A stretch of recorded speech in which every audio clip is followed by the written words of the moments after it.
remercier parce que c'est quand même vraiment appréciable de se dire qu'on passe une matinée à parler du Grand Paris, la métropole, de notre région, notre pays, qui parle d'économie circulaire. Je veux dire que depuis le temps que je suis engagée sur ce sujet, j'avoue que ça fait partie des plaisirs. Donc merci. Oui, moi je crois qu'on a entendu beaucoup de choses ce matin et je vous remercie, Monsieur Maillard, de vous présenter aussi votre métier et l'évolution de votre métier. Et je pense que c'est vraiment ça qui est important et que l'on a vu depuis ce matin. Mais évidemment, je vais quand même jouer mon rôle et de dire qu'on peut encore aller plus loin. On peut aller encore plus loin, on l'a vu ce matin. Aujourd'hui, on est quand même encore en train d'imaginer comment on gère la fin de vie des ressources, si ce n'est pas les déchets, mais quand même relativement peu depuis le démarrage. On en a parlé ce matin, on a parlé de l'éco-conception sur certaines interventions, mais relativement peu. On est encore beaucoup dans qu'est-ce qu'on fait de ce qui reste, de ce qu'on a extrait, utilisé, et donc du coup, qu'est-ce qu'on va en faire? Heureusement, on a des groupes, et on a des groupes français que vous représentez et dans le bâtiment et qui se sont mis vraiment sur ces sujets. Mais si je peux vous proposer, je voudrais vous proposer de changer de titre. Encore. Tout ne dépend pas de moi. Hein, Je vais vous proposer un nouveau titre. C'est la prochaine évolution. Et je dis pourquoi vous ne serez pas directeur de l'upcyclage. Alors l'upcyclage, je vais en parler. Juste, c'est exactement ce que fait la nature. La nature utilise la matière tout au long de son circuit. Et à chaque fois que la matière a fini un pan de sa vie, elle a une nouvelle fonction qui est encore plus valorisante, si on veut dire comme ça, puisqu'elle va encore recréer des cycles. C'est, je pense, notre enjeu commun que l'on doit créer. Et pour le faire très, très concrètement, je pense que vous avez vu la vidéo ce matin, dont j'ai un petit peu contribué, donc j'en suis très fière, que vous pouvez utiliser à souhait tout le temps. Je pense qu'en fait, l'objet, c'est de concevoir des objets, des biens, des bâtiments, puisqu'on en parle aujourd'hui, comme des réelles banques de matériaux. Des banques de matériaux, ça veut dire que ces matériaux sont conçus, sont prévus pour être démontables, désassemblables, réutilisables, réparables, et que du coup, vos métiers vont être encore plus forts. Et les métiers du bâtiment, on parle de ce 70% des déchets du bâtiment, dont tout le monde essaye de trouver des solutions et qu'on n'a pas suffisamment. On en a vu déjà des solutions. Mais repensons tout depuis le démarrage. Ces boucles, on doit les penser depuis le démarrage. Moi, je pense que c'est une responsabilité publique de pouvoir faire en sorte que notre matière, je parlais de banque de matériaux tout à l'heure, que notre matière, parce que ça répond à un modèle économique qui est aujourd'hui pas viable, notre matière soit brûlée.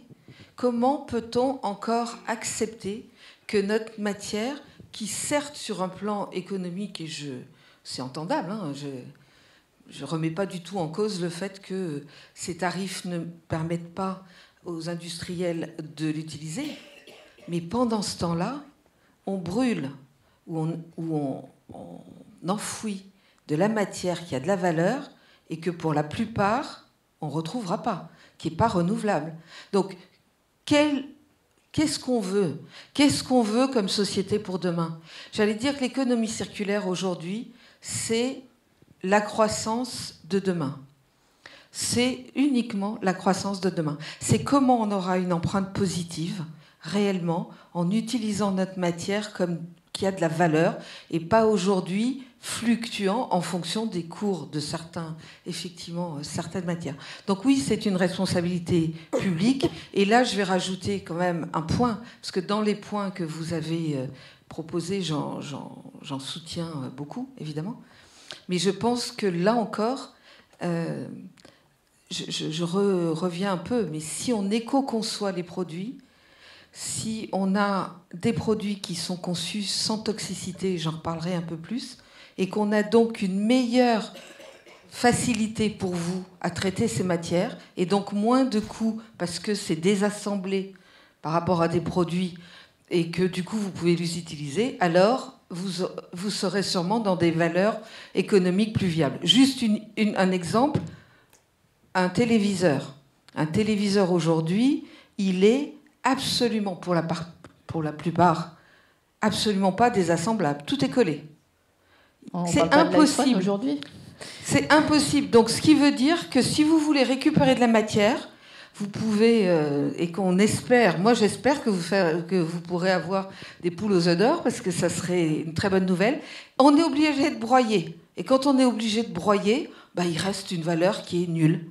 D'où l'idée de se dire comment on fait pour travailler sur les projets, les pousser en amont et pas seulement en aval les industriels à concevoir des produits dont la matière, dont ils ne prévoient pas la fin de vie de la matière, mais bien la prochaine vie. Donc je vous propose qu'on fasse du lobby ensemble. Voilà. Pas de problème. Est-ce que vous vouliez développer un peu l'aspect bâtiment là. Vous avez parlé des bâtiments désassemblables, etc. Alors, je pense que le thème d'aujourd'hui des bâtiments, c'est vraiment, vraiment un sujet. Je pense que l'économie circulaire, elle se développera réellement par le monde du bâtiment. Donc ça, pour moi, il n'y a pas de sujet. Mais pour ça, ça veut dire plusieurs choses. Et d'abord, ça veut dire de travailler autrement. Je l'ai dit, éco-conception, démontable, désassemblable. Mais ça veut dire de travailler en écosystème. Ça veut dire de travailler en coopération. Ça a été dit ce matin par certains. Il est impossible de faire de l'économie circulaire seul.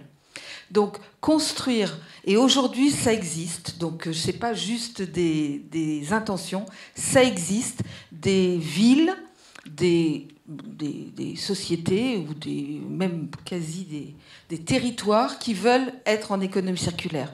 Mon engagement là-dessus, là où j'ai été vraiment persuadée, c'est quand je suis allée avec Nicolas Hulot et des ministres et des parlementaires il y a au moins 4 ans, en Hollande, visiter plusieurs lieux, dont un qui s'appelle le Parc 2020, qui est complètement conçu en économie circulaire, c'est-à-dire non toxique, parce que un des enjeux que vous avez, c'est que tant qu'on a de la toxicité dans les produits, et de la toxicité banale, je ne vous parle pas des toxicités horribles, je vous parle des cocktails de toxicité qu'on fait, la matière ne peut pas avoir de valeur à la suite.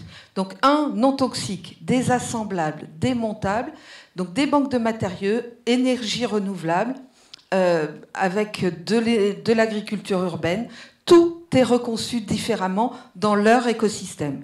Alors ok, vous allez me dire c'est en Hollande. Eh bien, ça existe en France. Il y a des projets qui sont en train de se faire, on en a parlé de 2 ce matin. Un qui est l'école à Sainte-Hélène, complètement conçu en économie circulaire, en intelligence collective avec les habitants, mais aussi pour répondre à un sujet de santé publique qui est la qualité de l'air intérieur des bâtiments. On parle beaucoup de qualité d'air extérieur en ce moment, on sait. On oublie seulement que la qualité de l'air intérieur, alors peut-être pas en ce moment dans les pics, mais c'est entre 2 et 5 fois supérieur à la qualité de l'air extérieur. Enfin, ça, c'est un sujet dont personne ne parle. Et dans le bâtiment, on doit le prendre en compte. C'est impératif. Parce qu'on est vraiment dans un sujet de santé publique. Et tout ça, ça veut dire que ça existe. Il y a des projets à Grande-Synthe, il y a des projets à Langouette. D'ailleurs, et j'en finis là-dessus parce que c'est quand même bien, la Bretagne, qui a mis en place pas mal de projets, là, dont à Sainte-Hélène, Langouette, etc., a reçu le prix d'économie circulaire la semaine dernière en tant que région. Voilà. Qui impulse sur ces territoires par des bâtiments, des projets d'économie circulaire. Mais il n'y avait pas que ça, mais j'ai pas le temps de tout raconter.